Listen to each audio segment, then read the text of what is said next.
રૂપિયા સાથે શરૂઆતી કારોબારમાં ડોલર સામે રૂપિયો 21 પૈસા જેટલો મજબૂત થઈને 93.38 પ્રતિ ડોલરની સામે 93.70 પ્રતિ ડોલર ઉપર ખુલ્યો અને ત્યારબાદ આપણે જો રૂપિયાના સ્તરની વાત કરી લઈએ 93.38ની આસપાસ જ કામકાજ થતું જોવા મળી રહ્યું છે. ડોલર ઇન્ડેક્સ હવે આપણને 99ની નીચે 98.16 ઉપર કામકાજ કરતો જોવા મળી રહ્યું છે. ત્યારે હવે આપણે વધારે ચર્ચા કરીશું અને આ ચર્ચામાં ટ્રેડબુલ સિક્યોરિટીઝના ભાવિક પટેલ આપણી સાથે જોડાઈ ગયા છે. ગુડ મોર્નિંગ ભાવિકજી, આપનું સ્વાગત છે CNBC બજાર પર. અને આજે આપણે રૂપિયાની શરૂઆત મજબૂતી સાથે થતા જોઈ પણ ફરીથી થોડી નરમાશ તરફ રૂપિયામાં કામકાજ થતું જોવા મળી રહ્યું છે. 38ની આસપાસ 93.38ના સ્તર આપણે ફરી જોઈ રહ્યા છે. તો રૂપિયાને તમે આગળ કઈ રીતે જોઈ રહ્યા છો અને કયા ફેક્ટર્સ ખાસ અહીંયા આગળ રૂપિયા પર આજે ઇમ્પેક્ટ કરી રહ્યા છે? ગુડ મોર્નિંગ જર્નાજી. આઈ થિંક આપણે એ જ સિનારીઓ જોઈએ જે પહેલા પણ હતું કે ડિસ્પાઇટ ડોલર ઇન્ડેક્સમાં વીકનેસ આવે પણ આપણો રૂપિયામાં મજબૂતી નથી આવતી અને અત્યારના સેમ વે છે કે આજે રૂપિયો જે છે મજબૂત ઓપન થયો બટ એના પછી આપણે જોઈ રહ્યો છે સતત વીક ચાલી રહ્યો છે. અને આઈ થિંક એકથી બે કારણ છે. એક તો સૌથી પહેલા આપણે કેપિટલ આઉટફ્લોઝ જોઈ રહ્યા છે કે જ્યાં FIs કન્ટિન્યુઅસ વેચી રહ્યા છે જેના લીધે આપણે રૂપિયો પર પ્રેશર આવે છે.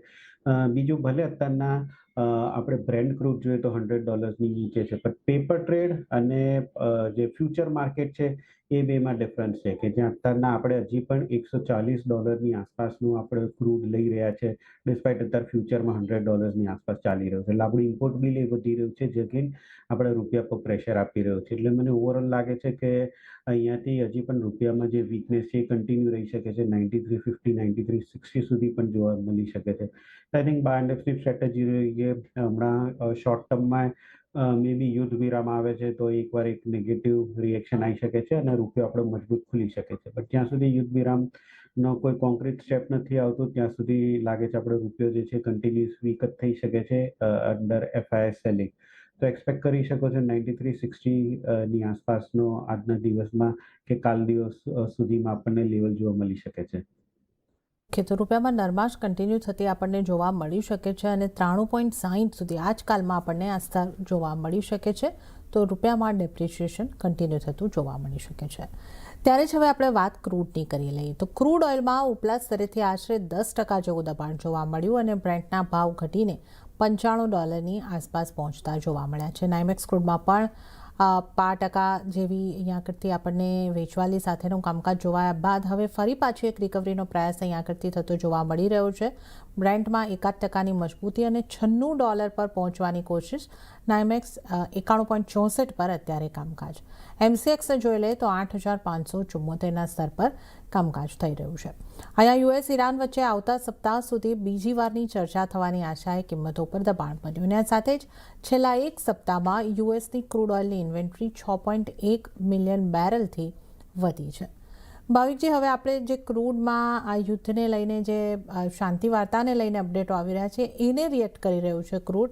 શાંતિ વાર્તા જ્યારે ફેલ થવાના સમાચાર આવ્યા ક્રૂડમાં આપણે એક ઉછાળો જોયો હતો. ફરી પાછી એક આશા બની રહી છે કે ફરી પાછી ચર્ચા થશે અને કોઈ યુદ્ધ વિરામ કે શાંતિની વાતો થઈ શકે. ક્રૂડમાં ઘટાડો આવતો દેખાયો.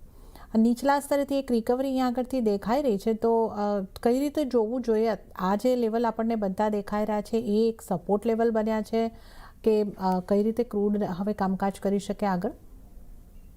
આઈ થિંક ક્રૂડમાં તો $86ની નીચે WTI જ્યારે જાય ત્યારે જ હું કહીશ કે આપણે આઉટ ઓફ ધ વૂડ છે અને અહીંયાથી હવે કરેક્શન થઈ. જ્યાં સુધી 86 નીચે નથી ત્યાં સુધી એક્સપેક્ટ કરી શકો કે $90થી $100ની વચ્ચેની રેન્જમાં રહેશે. અને અગેન ક્રૂડ અત્યારના છે સેન્ટિમેન્ટ રોજે રોજ એના બદલાતા હોય છે કેમ કે આપણે જોઈ રહ્યા છે કે જે પી સ્ટોક્સ બ્રેકડાઉન થયો એના પછી આપણે સોમવારે 7% પ્લસ જોવા મળ્યું હતું પણ એના પછી ફરીથી પ્રાઇસીસ જે છે અગેન કરેક્શન થવા માંડ્યો કારણ કે એવી વાત ચાલી કે again second round of talks ચાલુ થશે થર્સડેમાં અને થોડીક આપણે એ પણ જોયું છે કે થોડુંક ઢીલાશ પણ જોવા મળી છે.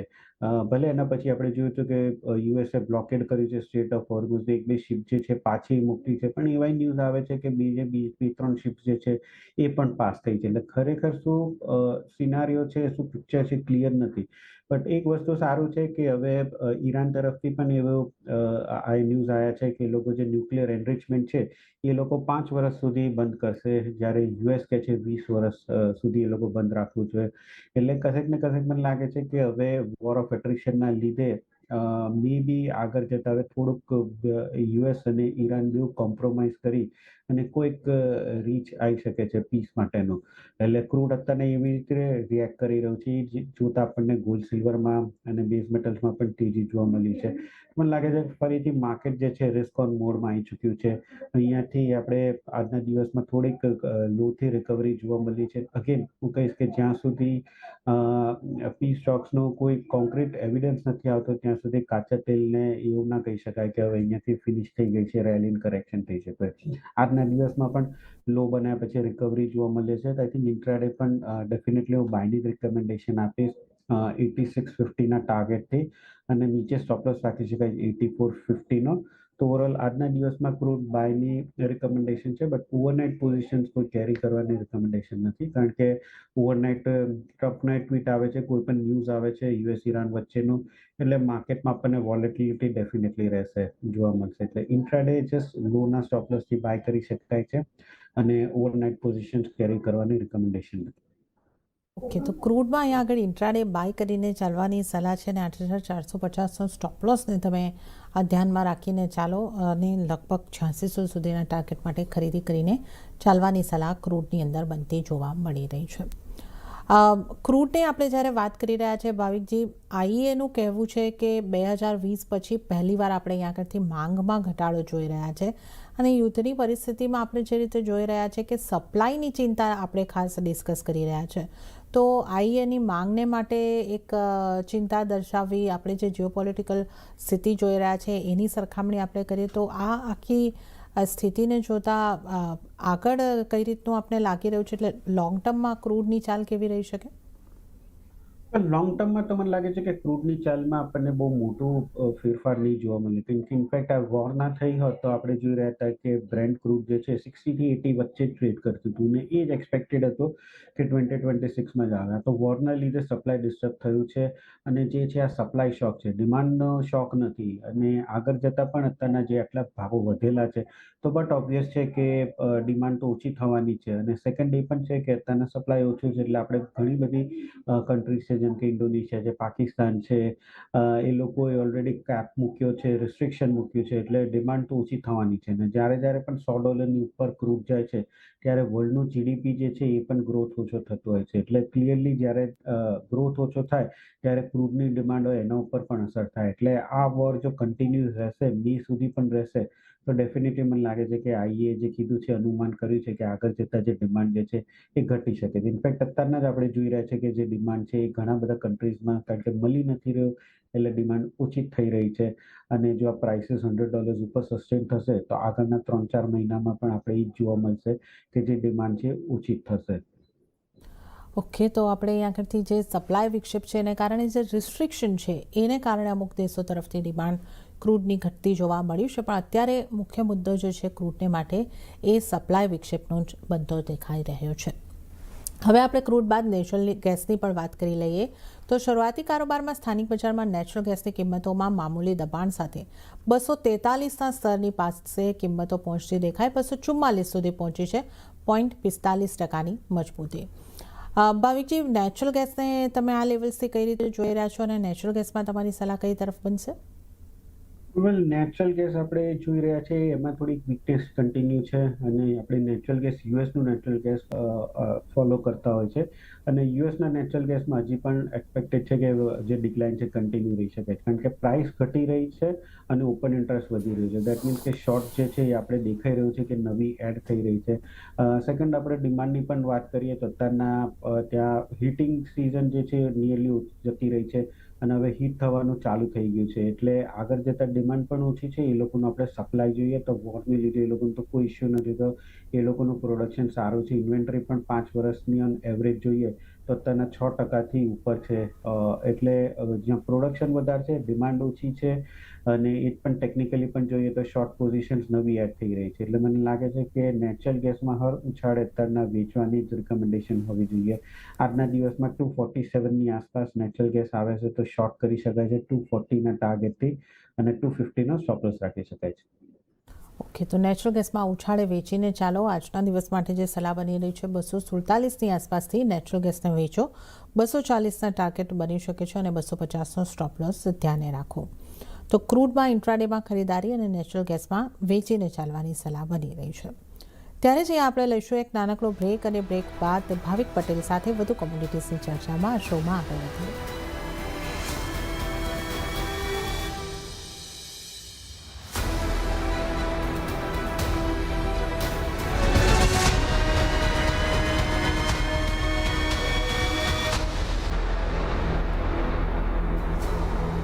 બ્રેક બાદ કોમોડિટી લાઈવમાં આપનું ફરી એક વખત સ્વાગત છે. ભાવિક પટેલ આપણી સાથે જોડાયેલા છે.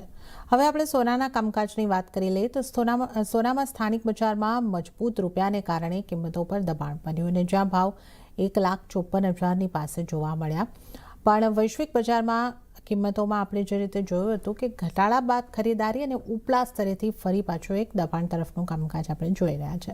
તો 4815ના સ્તર 0.5%નું દબાણ હવે આપણે અહીંયા બનતા જોઈ રહ્યા છે. તો ડોલર ઇન્ડેક્સમાં દબાણ અને યુએસ ઈરાન વચ્ચે ફરી શાંતિ વાર્તા થવાની આશાએ સોનાની કિંમતોને સપોર્ટ મળ્યો હતો. તો આપણે જે રીતે જોયું ભાવિકજી કે સોનાની સપોર્ટ મળતો દેખાતો $4,500 ઉપર હજી ઇન્ટરનેશનલ માર્કેટમાં સોનું ટકેલું છે. આપણા એમસીએક્સ ઉપર પણ સોનામાં મજબૂતી બાદ ઉપલા સ્તરેથી થોડું સોનું નીચે આવી રહ્યું છે. તો આ પ્રોફિટ બુકિંગ જેવી સ્થિતિ છે, કઈ રીતે જોઈ રહ્યા છો? કારણ કે હવે જે રીતે આપણે અહીંયા આગળ ફરીથી શાંતિ વાર્તા થવાની સંભાવનાઓ જોઈ રહ્યા છે, તો સોનામાં હવે આગળ શું કરવું જોઈએ? વેલ અગેન મને લાગે છે કે અત્યારના જે આ કરેક્શન આજના દિવસમાં દેખાઈ રહ્યું છે ક્લિયરલી પ્રોફિટ બુકિંગ જ છે. કારણ કે ગઈકાલે આપણે જોયું હતું કે સોનું નિયરલી $100 ચાલ્યું હતું અને એવું નહોતું ચાલ્યું કે એક સ્પાઇક મારી હતી. યુઝ્યુઅલી જ્યારે કોઈ ન્યૂઝ હોય ત્યારે એક સ્પાઇક જતો હોય, પણ કાલે સ્લોલી એન્ડ સ્ટેડીલી ચાલ્યું હતું. દેટ મીન્સ કે આપણે એક સારું એવું કન્વિક્શન જોવા મળ્યું હતું કે જ્યાં પાર્ટિસિપેશન થયું હતું અને ધીમે ધીમે ચાલતું હતું. ઓવરઓલ અત્યારના આ જે ન્યૂઝ આવ્યા છે કે મે બી થર્સડે ફરીથી સેકન્ડ ટોક્સ રાઉન્ડ થયું છે. મેં જેમ કીધું છે કે હવે એટલે ન્યુક્લિયર એનરિચમેન્ટ માટેની પણ વાતચીત છે. બેઉએ થોડું થોડું ઓછું કર્યું છે. જ્યાં ઈરાને પણ કીધું છે 5 વર્ષનો હોલ્ડ માટેનો, યુએસએ કીધું છે 20 વર્ષનો હોલ્ડ માટે. એટલે લાગે છે કે કશેક ને કશેક એક મિડલ ગ્રાઉન્ડ જરૂરથી જોવા મળશે અને એના લીધે જ આપણે જોઈ રહ્યા છે કે માર્કેટમાં થોડુંક રિસ્ક ઓન મોડ જોવા મળ્યું છે કે જ્યાં ઇક્વિટી માર્કેટ્સ, કોમોડિટીઝ બધામાં તેજી છે. એટલે લાગે છે કે ગોલ્ડ સિલ્વરમાં પણ આજે જે તેજી છે કન્ટિન્યુ રહી શકે છે. યસ, આજના દિવસમાં થોડુંક અત્યારના જે હાઈથી કરેક્ટ થયું છે એવું કહીશ કે થોડુંક પ્રોફિટ બુકિંગ જ છે. બટ અગેન બાઇંગ ઓપોર્ચ્યુનિટી જોવા મળી શકે છે આજના દિવસમાં. તો ગોલ્ડ અને સિલ્વર બેમાં બાયની જ રિકમેન્ડેશન છે. સૌથી પહેલા ગોલ્ડની વાત કરીએ તો આઈ થિંક 1,54,200ની આસપાસ જો આવે છે તો બાય કરી શકાય છે 1,55,000ના ટાર્ગેટથી અને સ્ટોપ લોસ રાખી શકાય 1,53,800નો. તો 1,54,100ની આસપાસ છે ને ગોલ્ડમાં બાયની જ રિકમેન્ડેશન છે. ઓકે, તો સોનામાં અહીંયા આગળથી ખરીદી કરવાની સલાહ છે. 1,54,100, 1,54,200ની આસપાસથી ખરીદી કરીને ચાલો. 1,55,000ના ટાર્ગેટ માટે અને 1,53,080નો સ્ટોપ લોસ તમારે ધ્યાને રાખવાનો રહેશે. તો સોનામાં ખરીદી કરીને ચાલો. અને ચાંદીની પણ વાત કરી લઈએ તો સોનાને પગલે ચાંદીમાં પણ મજબૂતી આવી હતી અને ચાંદીમાં આપણે જોયું કે 5% મજબૂતી બાદ ઉપલા સ્તરેથી ત્યાં પણ એક પ્રોફિટ બુકિંગ જેવી સ્થિતિ દેખાઈ રહી છે અને એમસીએક્સ સિલ્વર 2,52,166 પર અને કોમેક્સ સિલ્વર $80ની નીચે આવતું જોવા મળી રહ્યું છે. તો ભાવિકજી, જે રીતે તમે જણાવી રહ્યા હતા કે ચાંદીમાં પણ ખરીદી કરીને ચાલી શકાય, તો કયા સ્તરોથી બાઇંગ કરવું જોઈએ, કયા ટાર્ગેટ ચાંદીમાં જોઈ રહ્યા છો? ચાંદીમાં મને લાગે છે 2,58,000 સુધીનું લેવલ્સ પણ આપણને જોવા મળી શકે છે. ઇનફેક્ટ આજે રિસ્ક ઓન મોડ છે એટલે હવે લાગે છે કે શોર્ટ ટર્મમાં ગોલ્ડની કમ્પેરિઝનમાં સિલ્વર વધારે આઉટપરફોર્મ કરશે. જ્યારે માર્કેટ મારતું હતું ત્યારે આપણે જોઈ રહ્યા હતા કે ગોલ્ડ અને સિલ્વરમાં સિલ્વર વધારે ડાઉન હતું કારણ કે રિસ્ક ઓન મોડ હતું. હવે રિસ્ક ઓફ મોડ થઈ ગયું છે એટલે હવે પ્રેશિયસ મેટલ્સમાં ખાસ કરીને ચાંદી લોકો વધારે પ્રેફર કરશે. એટલે ચાંદીમાં ડેફિનેટલી વોલેટિલિટી તો રહેવાની જ છે, બટ એની સાથે સાથે મને લાગે છે કે બેઝ મેટલ્સની તેજી છે એ પણ કન્ટિન્યુ રહી શકે છે. એટલે શોર્ટ ટર્મમાં જો ગોલ્ડ ને સિલ્વર અને એ બેમાંથી કોઈને પિક કરવી હોય તો અત્યારના પી સ્ટોક્સની વાત જ્યાં સુધી ચાલે છે ત્યાં સુધી સિલ્વરને પ્રિફર વધારે કરવું જોઈએ. આજના દિવસમાં 2,50,000ની આસપાસ ચાંદી આવે છે તો બાય કરી શકાય છે. વ્યૂ 1 થી 2 દિવસ માટેનો છે 2,58નો ટાર્ગેટ રાખી શકાય છે અને 2,48,000નો સ્ટોપ લોસ રાખી શકાય છે. ઓકે, તો સોના અને ચાંદીમાં પ્રિફર તમે અત્યારે ચાંદીને કરીને ચાલી શકો છો અને ચાંદીમાં કયા લેવલે ખરીદારી કરશો તો 2,50,000ની આસપાસથી ખરીદારી કરો. 2,58,000ના ટાર્ગેટ માટે 1 થી 2 દિવસમાં આ ટાર્ગેટ તમને જોવા મળી શકે છે. 2,48,000નો સ્ટોપ લોસ ચાંદી માટે ધ્યાને રાખવાનો રહેશે. તો સોના ચાંદીમાં ખરીદીની સલાહ છે. હવે આપણે વાત કરી લઈએ મેટલ્સના કારોબારની. તો બેઝ મેટલ્સમાં સ્થાનિક બજારમાં આજે કોપરમાં ઘણી સારી મજબૂતી જોવા મળી છે અને ફ્યુચરમાં પણ કોપરની કિંમતો વધીને 6 સપ્તાહના ઉપલા સ્તરે પહોંચી છે અને અહીંયા ચીલીની નવી સરકાર અગાઉના અંદાજા કરતાં વધુ કોપર ઉત્પાદનને વેગ આપવા માંગે છે, તો જેની અસર પણ કિંમતો ઉપર જોવા મળી રહી છે. તો બીજી તરફ એલ્યુમિનિયમની કિંમતોમાં ઉત્પાદનના વિક્ષેપને કારણે એક અસર આવતી જોવા મળી રહી છે. આ બધાની વચ્ચે આપણે જે રીતે જોઈ રહ્યા છીએ એલ્યુમિનિયમમાં ઉત્પાદન વિક્ષેપ છે, પણ એમસીએક્સ ઉપર સીમિત રેન્જમાં મજબૂતી દેખાઈ રહી છે અને કોપરનું ઉત્પાદન વધારવાની વાત છે, પણ અહીંયા આપણે કોપરમાં એક મજબૂતી જોઈ રહ્યા છે. તો કઈ રીતે આને સમજવું જોઈએ અને કઈ રીતની તમારી આ મેટલ્સમાંથી સલાહ બનશે? પોઝિટિવ છે કે કોપરનું પ્રોડક્શન વધારશે. ઓફકોર્સ પ્રાઇસ માટે તો નેગેટિવ છે, બટ વર્લ્ડ માટે પોઝિટિવ છે. બટ એમ છતાં પણ આપણે જોયું તો કે 2 દિવસમાં કોપર નિયરલી ₹90ની આપણને તેજી જોવા મળી છે. અગેન ભલે પ્રોડક્શન વધારવાની વાત કરશે, પણ ઓવરઓલ કરતાં આપણે જોઈએ કે જે સપ્લાય ડિસરપ્શન છે, જે માઇનિંગ માં એક્સિડન્ટ થયો છે, એ જોતા હજી ઇન્ડોનેશિયા અને ચીલીમાં કોપરના પ્રી 2025 પ્રોડક્શન લાવતા વાર લાગશે. આઈ થિંક 2027 થશે. એટલે એક્સપેક્ટેડ હતો કે 25 અને 26 બેઉમાં ડેફિસિટ રહેવાની જ છે. આ તો વચ્ચે જે મિડલ ઈસ્ટમાં ટેન્શન થયું અને વોર થયું એના લીધે કોપરની ડિમાન્ડ ઓછી થઈ અને પ્રાઇસીસમાં ઘટાડો થવા મળ્યો. અદરવાઇઝ હું એક્સપેક્ટ કરી રહ્યો હતો કે ₹1,400 જે છે એ આ યર એન્ડ સુધીમાં આવી શકે છે. અગેન હું વિચારી રહ્યો છું કે ₹1,400 આ યર એન્ડ સુધીમાં આવશે અને 14,000 થી 15,000 ડોલર એલએમઈમાં આપણને પ્રાઇસ જોવા મળી શકે છે. ઓવરઓલ હજી પણ ટ્રેન્ડ જે છે ઘણો પોઝિટિવ છે.